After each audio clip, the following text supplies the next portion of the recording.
So hi students, welcome to my YouTube channel study with Joydeep. आप सभी का मेरे YouTube channel study with Joydeep में बहुत बहुत स्वागत है। सो हमने क्लास 6 एनसीईआरटी का एमसीक्यू का एक सीरीज़ स्टार्ट किया था, तो आज हम उसे आज ख़त्म कर देंगे। लगभग 75 क्वेश्चंस का ये एमसीक्यूज़ है, तो इसे आप ज़रूर देख लीजिएगा। तो क्वेश्चंस की ओर बढ़ते हैं। तो क्वेश्चन है, ऋग्वैदिक काल में राजा का पद अनुवांशिक हो गया था। ऋग्वैदिक काल में राजा के पास कोई अस्थायी सेना था। ये पहला जो प्रश्न है आपके सामने वो है, ऋग्वैदिक काल में राजा का पद अनुवांशिक हो गया था। और दूसरा प्रश्न है, ऋग्वैदिक काल में राजा के पास अस्थायी सेना था। इसके चार ऑप्शंस आपके लिए हैं। Only statement 1 is correct, only statement 2 is correct, both statements are correct, none is correct.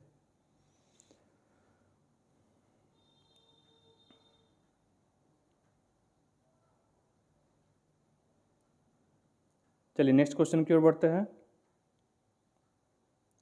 उत्तर वैदिक काल से वर्ण व्यवस्था का आरंभ हो गया था। उत्तर वैदिक काल से वर्ण व्यवस्था का आरंभ हो गया था।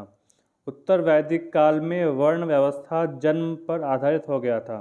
उत्तर वैदिक काल में वर्ण व्यवस्था जन्म पर आधारित हो गया था। इसके चार ऑप्शंस आपके सामने हैं।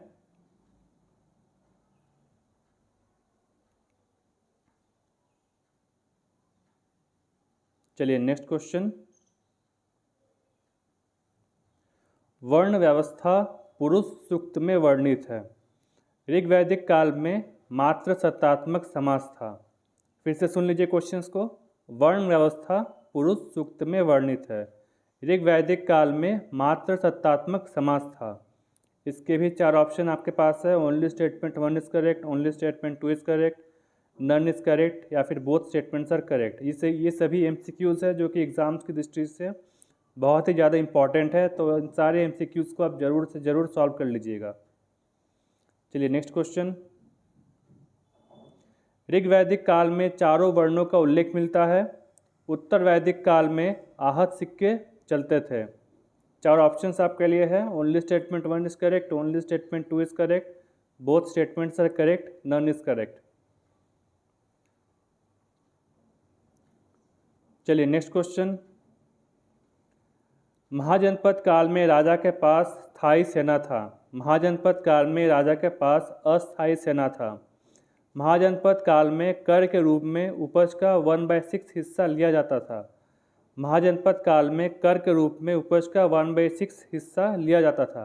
आपके ऑप्शन है only statement 1 is correct, only statement 2 is correct, none is correct, both statements are correct. जो ये सभी एमसीक्यूज है वो सब क्लास 6 एनसीईआरटी के ऊपर ही बेस्ड है। जितना भी हमने पढ़ाया हुआ है उन सभी उन्हीं से ये सारे जो एमसीक्यूज है वो हमने छांट छांट कर निकाला हुआ है। चलिए नेक्स्ट क्वेश्चन। उत्तर वैदिक काल में आखेटकों पर कोई कर नहीं लगाया जाता था। ऋग्वैदिक काल में पशुपालकों पर कर लगाया जाता था।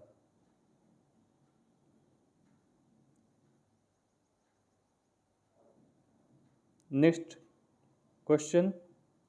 ऋग्वैदिक काल में वज्जी नाम का एक गणराज्य था। वज्जी को अजातशत्रु ने जीता था। इसका भी चार option. Only statement 1 is correct, only statement 2 is correct, both statements are correct, none is correct. चलिए नेक्स्ट क्वेश्चन की ओर बढ़ते हैं। नेक्स्ट क्वेश्चन है, ऋग्वैदिक काल में स्त्रियों को समान अधिकार प्राप्त था। यह समतामूलक समाज था। ऋग्वैदिक काल में स्त्रियों को समान अधिकार प्राप्त था। यह समतामूलक समाज था। उत्तर वैदिक काल में समाज सुविधा भोगी एवं सुविधा विहीन समाज में विभाजित हो गया था। उत्तर वैदिक काल में समाज सुविधा भोगी एवं सुविधा विहीन में विभाजित हो गया था। आपके ऑप्शंस है only statement 1 is correct, only statement 2 is correct, both statements are correct, none is correct. चलिए नेक्स्ट क्वेश्चन देखते हैं। ऋग्वैदिक काल में चतुर्थ वर्ण व्यवस्था स्थापित हो गया था। मतलब जो चार वर्ण थे, ब्राह्मण, क्षत्रिय, वैश्य, शूद्र, वो स्थापित हो गया था। वैश्य को अनस्य बलिकता कहा जाता था।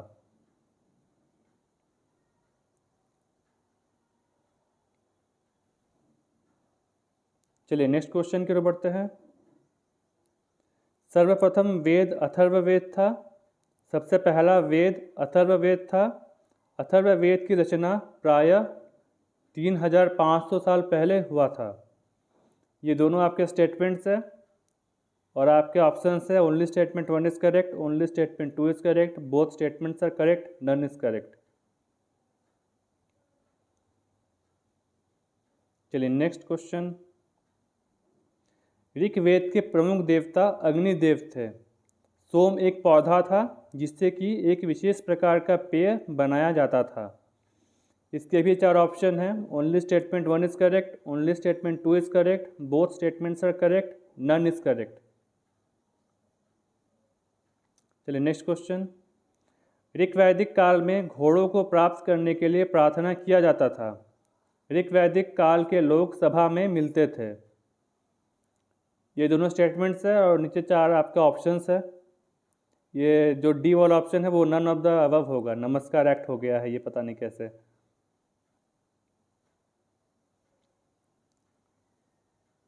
चलिए नेक्स्ट क्वेश्चन। ऋग्वैदिक काल में सरदार का पद आनुवंशिक हो गया था। ऋग्वैदिक काल में कोई स्थायी सेना नहीं था। पहला स्टेटमेंट है ऋग्वैदिक काल में सरदार का पद आनुवंशिक हो गया था। दूसरा स्टेटमेंट है ऋग्वैदिक काल में कोई स्थायी सेना नहीं था। Only statement 1 is correct, only statement 2 is correct, both statements are correct या फिर नन इज करेक्ट।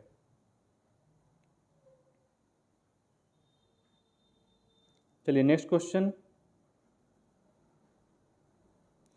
ऋग्वैदिक काल में लड़ाई केवल मवेशियों के लिए किया जाता था। ऋग्वैदिक काल में लड़ाई केवल मवेशियों के लिए किया जाता था। दशराज युद्ध उत्तर वैदिक काल में हुआ था। ये दोनों आपके स्टेटमेंट्स हैं और 4 आपका ऑप्शन है।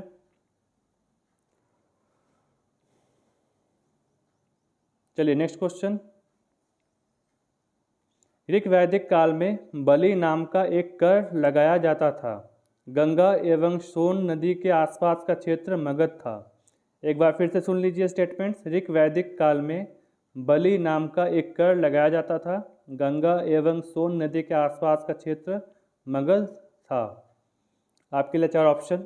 Only statement 1 is correct, only statement 2 is correct, both statements are correct या फिर नन इज करेक्ट। चलिए नेक्स्ट क्वेश्चन। महापाषाण काल कावेरी नदी के आसपास के क्षेत्र से शुरू हुआ था। महापाषाण काल में शवों को दफनाने की व्यवस्था था। ये दोनों आपके स्टेटमेंट्स हैं। महापाषाण काल का जो शुरुआत हुआ था क्या वो कावेरी नदी के आसपास के क्षेत्र से हुआ था। दूसरा स्टेटमेंट है महापाषाण काल में शवों को दफनाने की व्यवस्था था। 4 ऑप्शन आपके लिए। चलिए नेक्स्ट क्वेश्चन। महापाषाण काल उत्तर भारत में चलन में आया था। महापाषाण काल में मृतकों को काले एवं लाल मिट्टी के बर्तन में दफनाया जाता था।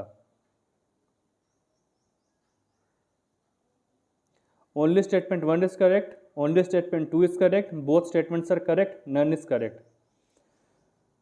चलिए नेक्स्ट क्वेश्चन की तरफ बढ़ते हैं। नेक्स्ट क्वेश्चन है महापाषाण काल में केवल एकल शवदाह की व्यवस्था था। गंगा की सहायक नदी घोड़ के किनारे इनाम गांव स्थित है। फिर से एक बार स्टेटमेंट्स को सुन लीजिए। महापाषाण काल में केवल एकल शवदाह की व्यवस्था था। गंगा की सहायक नदी घोड़ के किनारे इनाम गांव स्थित है। आपके लिए 4 option. Only statement 1 is correct, only statement 2 is correct, both statements are correct या फिर नन इज करेक्ट।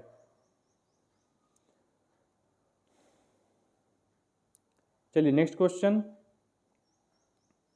हड़प्पा की खोज राखाल दास बनर्जी ने 1921 में किया था। हड़प्पा एक ताम्रयुगीन सभ्यता था।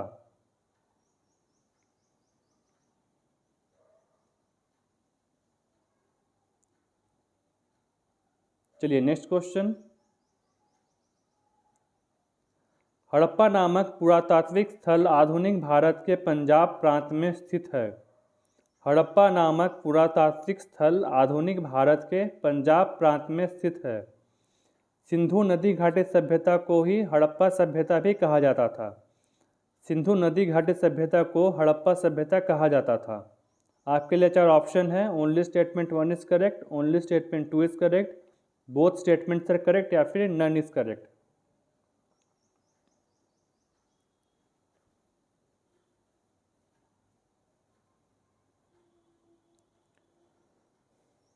चलिए नेक्स्ट क्वेश्चन। कर्जन के समय भारतीय पुरातात्विक विभाग की स्थापना किया गया था। जॉन मार्शल भारतीय पुरातात्विक विभाग का प्रथम अध्यक्ष था। फिर से सुन लीजिए क्वेश्चन एक बार। कर्जन के समय भारतीय पुरातात्विक विभाग की स्थापना किया गया था। जॉन मार्शल भारतीय पुरातात्विक विभाग का प्रथम अध्यक्ष था। आपके लिए 4 ऑप्शन है। Only statement 1 is correct, only statement 2 is correct, both statements are correct या फिर नन इज करेक्ट।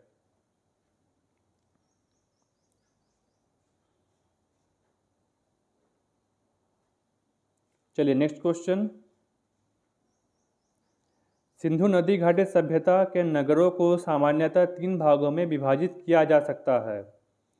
सिंधु नदी घाटी सभ्यता के नगरों को सामान्यतः 3 भागों में विभाजित किया जा सकता है। सिंधु घाटी सभ्यता के पूर्वी भाग को दुर्ग कहा जाता था। सिंधु घाटी सभ्यता के पूर्वी भाग को दुर्ग कहा जाता था। आपके लिए 4 ऑप्शन है। Only statement 1 is correct, only statement 2 is correct, both statements are correct या फिर नन इज करेक्ट।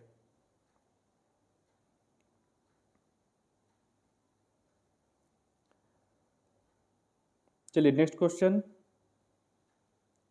केवल कालीबंगा से ही अग्निकुंड के साक्ष्य मिला है। केवल कालीबंगा से ही अग्निकुंड के साक्ष्य मिला है। सिंधु घाटी सभ्यता के भवन 3 मंजिला थे। सिंधु घाटी सभ्यता के भवन 3 मंजिला थे। 4 ऑप्शन आपके लिए। Only statement 1 is correct, only statement 2 is correct, both statements are correct या फिर नन इज करेक्ट। ये जितने भी MCQs है बहुत ही ज़्यादा इम्पॉर्टेंट है, इसको आप लोग ज़रूर से ज़रूर सॉल्व कर लीजिएगा। चलिए नेक्स्ट क्वेश्चन है। हड़प्पा के लोग कांस्य से परिचित नहीं थे। हड़प्पा के लोग कांस्य से परिचित नहीं थे। सिंधु नदी घाटी सभ्यता में लोहे के औजार के उपयोग के कारण कृषि अधज्ञ था। सिंधु नदी घाटी सभ्यता में लोहे के औजार के उपयोग के कारण कृषि अधज्ञ था। ये दोनों आपके स्टेटमेंट्स है और आपके जो ऑप्शन है वो है ओनली स्टेटमेंट 1 इज करेक्ट या फिर ओनली स्टेटमेंट 2 इज करेक्ट या फिर ओनली होगा, ओल्ड नहीं होगा। बोथ स्टेटमेंट्स आर करेक्ट या फिर नन इज करेक्ट।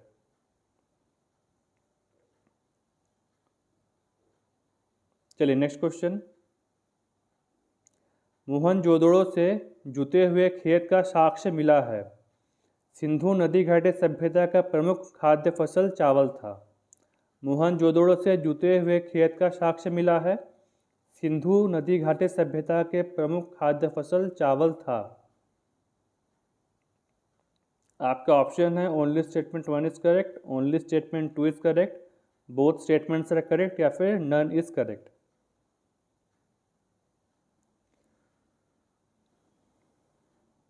चलिए नेक्स्ट क्वेश्चन।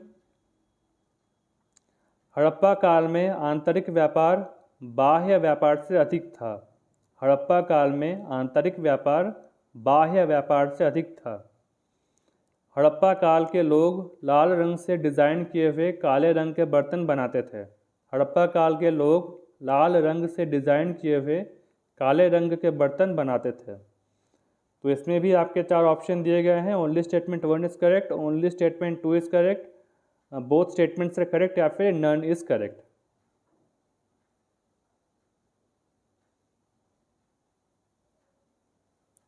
चलिए नेक्स्ट क्वेश्चन। लोथल डॉकयार्ड के लिए प्रसिद्ध था। लोथल डॉकयार्ड के लिए प्रसिद्ध था।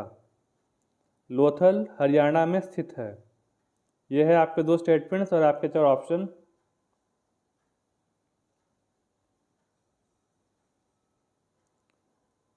चलिए नेक्स्ट क्वेश्चन। मोहनजोदड़ो से कपास के साक्ष्य मिला है।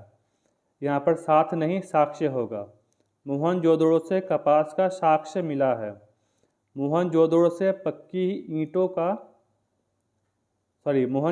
पक्की मिट्टी एवं फ्योंस की तकलियाँ मिला है। थोड़ा मिस्टेक हो गया है। मोहनजोदड़ो से कपास का साक्ष्य मिला है। मोहनजोदड़ो से पकी पकी पकी हुई मिट्टी एवं फ्योंस की तकलियाँ मिला है।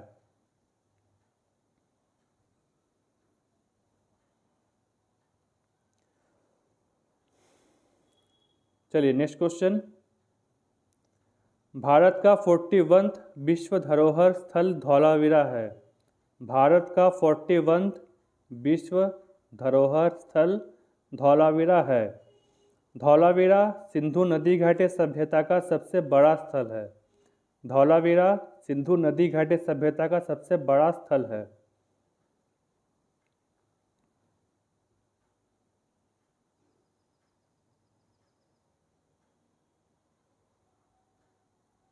चलिए नेक्स्ट क्वेश्चन। धौलावीरा खादीर बेट द्वीप पर स्थित है। धौलावीरा मुख्यतः जल प्रबंधन के लिए प्रसिद्ध है। धौलावीरा कहाँ पर स्थित है? खादीर बेट द्वीप पर स्थित है। धौलावीरा मुख्यतः जल प्रबंधन के लिए प्रसिद्ध है। ये दोनों आपके स्टेटमेंट्स हैं और नीचे आपके 4 ऑप्शंस है। Only statement 1 is correct, only statement 2 is correct, both statements are correct या फिर नन इज करेक्ट। चलिए नेक्स्ट क्वेश्चन। आखेटक एवं खाद्य संग्रहक गुफा में रहते थे। आखेटक एवं खाद्य संग्रहक ने कृषि करना आरंभ कर दिया था। आखेटक एवं खाद्य संग्रहक गुफा में रहते थे। आखेटक एवं खाद्य संग्राहकों ने कृषि करना आरंभ कर दिया था। ये हैं आपके दोनों स्टेटमेंट्स। आपके चारों ऑप्शंस हैं। Only statement 1 is correct, only statement 2 is correct, both statements are correct या फिर नन इज करेक्ट। ये जितने भी MCQs हैं वो सब क्लास 6 NCERT के ऊपर ही बेस्ड है बस, और कहीं बाहर से नहीं है ये सभी क्वेश्चंस। चलिए नेक्स्ट क्वेश्चन। इनमें से पूरा पाषाण काल के स्थल कौन से हैं? इनमें से आपको छाट कर बताना है कि पूरा पाषाण काल के स्थल कौन से हैं। हुसुंगी, कुर्नूल, भीमबेटका, हल्लूर, पेयमपल्ली, महादहा, कोल्डिहिवा। चलिए नेक्स्ट क्वेश्चन। भीमबेटका सोन नदी के तट पर स्थित एक पुरास्थल है। भीमबेटका जुलाई 2000 में यूनेस्को में शामिल हुआ था। भीमबेटका सोन नदी के तट पर स्थित एक पुरास्थल है। भीमबेटका जुलाई 2000 में यूनेस्को में शामिल हुआ था। यह है आपके दोनों स्टेटमेंट्स। आपके 4 ऑप्शन हैं। Only statement 1 is correct, only statement 2 is correct, both statements are correct या फिर नन इज करेक्ट। चलिए नेक्स्ट क्वेश्चन। आग की खोज आखेटक एवं खाद्य संग्राहकों ने किया था। सबसे पहले कुर्नूल की गुफाओं में आग का प्रमाण मिला है।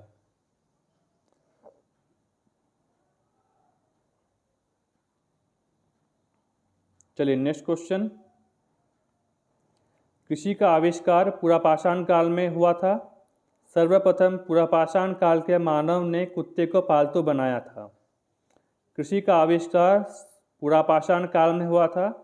सर्वप्रथम पुरापाषाण काल के मानव ने कुत्ते को पालतू बनाया था।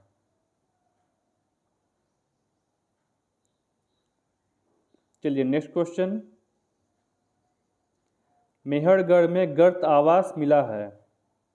मेहरगढ़ में गर्त आवास मिला है। यहाँ पर गर्त होगा, गर्त। अनाज का भंडार करना मध्य पाषाण काल के मानव की सबसे बड़ी उपलब्धि थी। अनाज का भंडारण करना मध्य पाषाण काल के मानव की सबसे बड़ी उपलब्धि थी।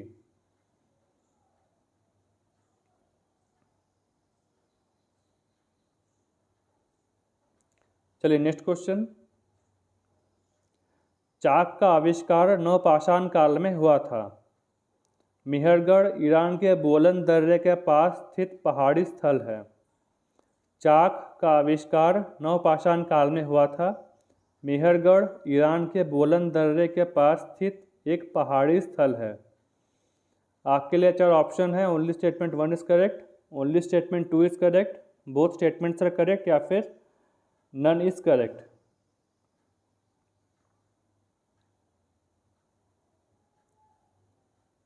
चलिए नेक्स्ट क्वेश्चन। रोमन साम्राज्य में काले मिर्च को काला सोना कहा जाता था। रोमन साम्राज्य में काले मिर्च को काला सोना कहा जाता था। मूवेंदार, चोर एवं चेर राजवंशों को दर्शाता है। मूवेंदार, चोर एवं चेर राजवंशों को दर्शाता है। ये थे आपके दोनों स्टेटमेंट्स और आपके 4 ऑप्शंस नीचे दिए गए हैं। Only statement 1 is correct, only statement 2 is correct, both statements are correct या फिर नन इज़ करेक्ट।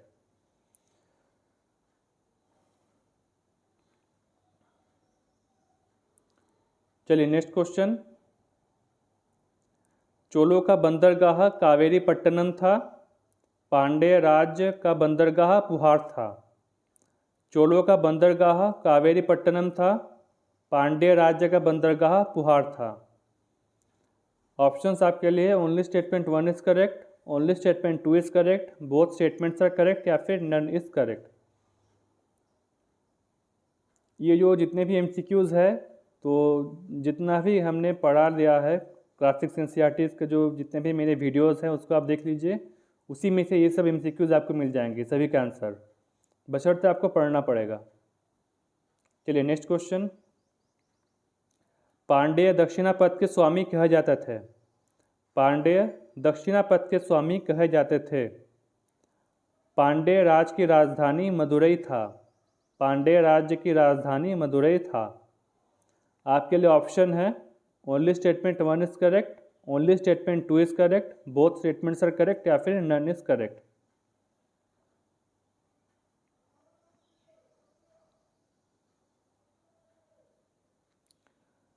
चलिए नेक्स्ट क्वेश्चन। सातवाहन में सर्वाधिक प्रतापी राजा गौतमीपुत्र सातकर्णी था। सातवाहन में सर्वाधिक प्रतापी राजा गौतमीपुत्र सातकर्णी था। गौतमी बदस्सरी द्वारा रचित एक अभिलेख से गौतमीपुत्र सातकर्णी के बारे में हमें पता चलता है। गौतमी बदस्सरी द्वारा रचित एक अभिलेख से गौतमीपुत्र सातकर्णी के बारे में हमें पता चलता है। ये आपके स्टेटमेंट्स है आपको, और आपके 4 ऑप्शन है। Only statement 1 is correct, only statement 2 is correct, both statements are correct या फिर नन इज़ करेक्ट।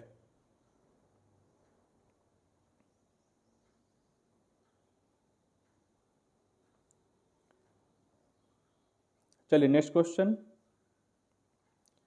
कुषाण मध्य भारत में शासन करने वाले राजवंश थे। कुषाण मध्य भारत में शासन करने वाले राजवंश थे। कुषाण सिल्क रूट पर नियंत्रण करते थे। कुषाण सिल्क रूट पर नियंत्रण करते थे। ये दोनों आपके स्टेटमेंट्स हैं और आपके 4 ऑप्शन हैं।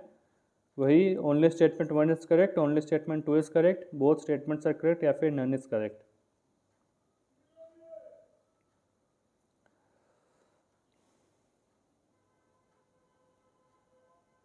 चलिए नेक्स्ट क्वेश्चन। कुषाण के समय तृतीय बौद्ध संगीति का आयोजन हुआ था। कुषाणों के समय तृतीय बौद्ध संगीति का आयोजन हुआ था। तृतीय बौद्ध संगीति का अध्यक्ष वसुमित्र एवं अश्वघोष थे। तृतीय बौद्ध संगीति का अध्यक्ष वसुमित्र एवं अश्वघोष थे। यह है आपके दोनों स्टेटमेंट्स और आपके जो 4 ऑप्शन हैं। Only statement 1 is correct, only statement 2 is correct, both statements are correct या फिर नन इज़ करेक्ट।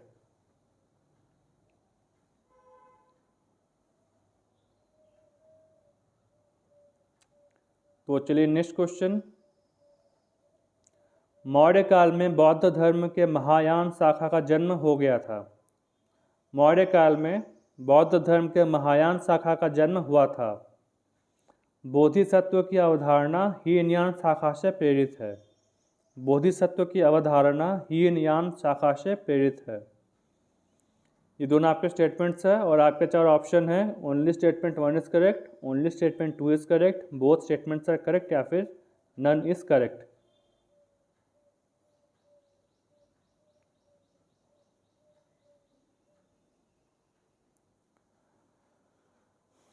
चलिए नेक्स्ट क्वेश्चन।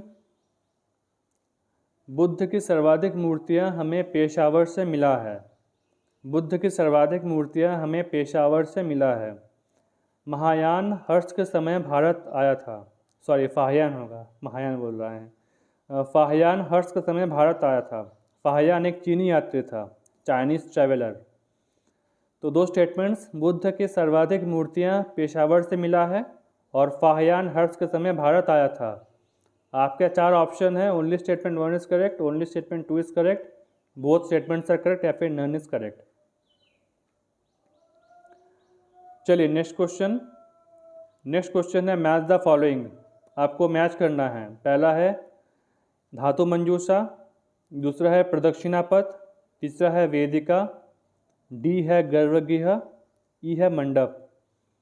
और यहाँ पर 1 में है स्तूप के चारों ओर परिक्रमा का पथ, नंबर 2 है वृत्ताकार पथ जिसे रेलिंग से घेर दिया जाता था, नंबर 3 है इष्ट देव की मूर्ति, 4 है सभागार जहाँ लोग इकट्ठा होते थे, 5 है स्तूप के भीतर का एक छोटा सा डिब्बा जहाँ अवशेष रखे जाते थे। तो ये है मैच द फॉलोइंग कॉलम, इसको आप मैच कर लीजिए। धातु मंजूषा, प्रदक्षिणा पथ, वेदिका, गर्भगृह, मंडप, स्तूप के चारों ओर परिक्रमा करने का पथ, वृत्ताकार पथ जिसे रेलिंग से घेर दिया गया था, इष्ट देव की मूर्ति, सभागार जहाँ लोग इकट्ठा होते थे, स्तूप का भीतरी भाग, स्तूप का भीतर एक छोटा सा डिब्बा जहाँ अवशेष रखे जाते हैं।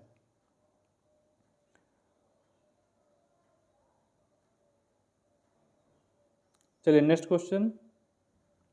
यहाँ भी एक मैच द कॉलम है, match the following column. शिल्पादिकारम, Manimekhala और आयुर्वेद का चिकित्सक। यहाँ पर है तमिल काव्य, इलांगो नामक कवि, चरक एवं सुश्रुत। तमिल काव्य, इलांगो नामक कवि, चरक एवं सुश्रुत।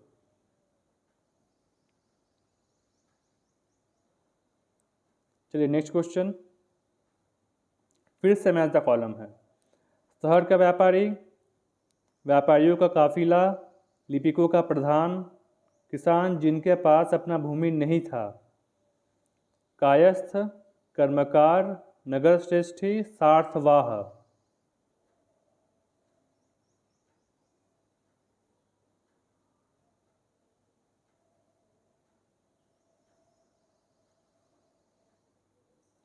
चलिए नेक्स्ट क्वेश्चन, मिलान कीजिए। नासिक प्रशस्ति, प्रयाग प्रशस्ति, देवपाड़ा प्रशस्ति, वेल्लीकुदी प्रशस्ति। सेन राजवंश, पांडेय राजवंश, गुप्त राजवंश, सातवाहन राजवंश। आपको मिलान करना है कि कौन सा प्रशस्ति किस राजवंश से संबंधित है।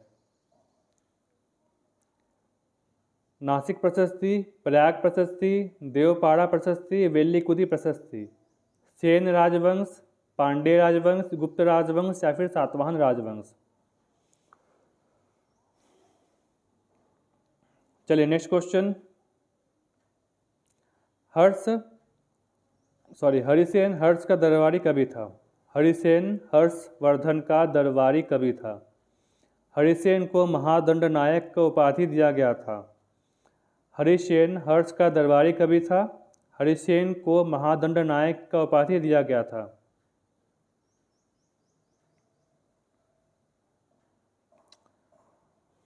Next question. समुद्रगुप्त ने दक्षिणापथ के 12 राजाओं को हराकर उसका राज्य अपने राज्य में मिला लिया था। समुद्रगुप्त ने दक्षिणापथ के 12 राजाओं को हराकर उसका राज्य अपने राज्य में मिला लिया था। प्रयाग प्रशस्ति हरिसेन द्वारा रचित है। प्रयाग प्रशस्ति हरिसेन द्वारा रचित है। ऑप्शन से आपका only statement 1 is correct, only statement 2 is correct, both statements are correct या फिर नन इज करेक्ट।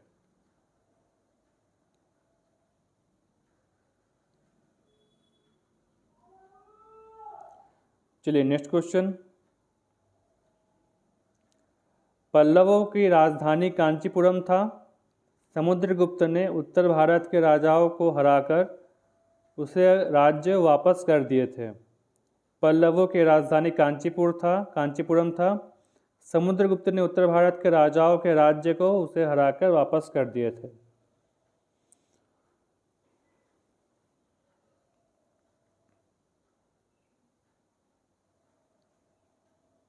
चलिए नेक्स्ट क्वेश्चन। पल्लव का राज्य कांचीपुरम के क्षेत्रों से लेकर सोन नदी के डेल्टा प्रदेश तक था।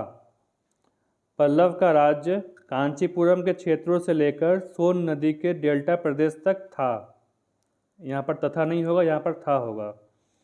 सेकंड स्टेटमेंट है आपके लिए, चालुक्य की राजधानी अहोल था। चालुक्य की राजधानी अहोल था।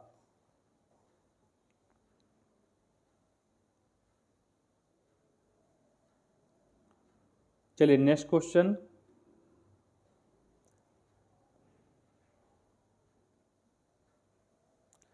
चालुक्यों का राज्य कृष्णा एवं तुंगभद्रा नदियों के मध्य था। चालुक्यों का राज्य कृष्णा एवं तुंगभद्रा नदियों के मध्य था। पुलकेशियन द्वितीय महान चोल राजा था। पुलकेशियन द्वितीय महान चोल राजा था। एक बार फिर से आप स्टेटमेंट्स को सुन लीजिए। चालुक्यों का राज्य कृष्णा एवं तुंगभद्रा नदियों के मध्य था। पुलकेशियन द्वितीय महान चोल राजा था।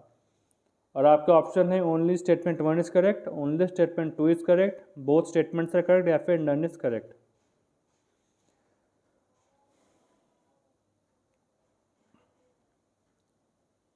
चलिए नेक्स्ट क्वेश्चन, ये लास्ट क्वेश्चन है।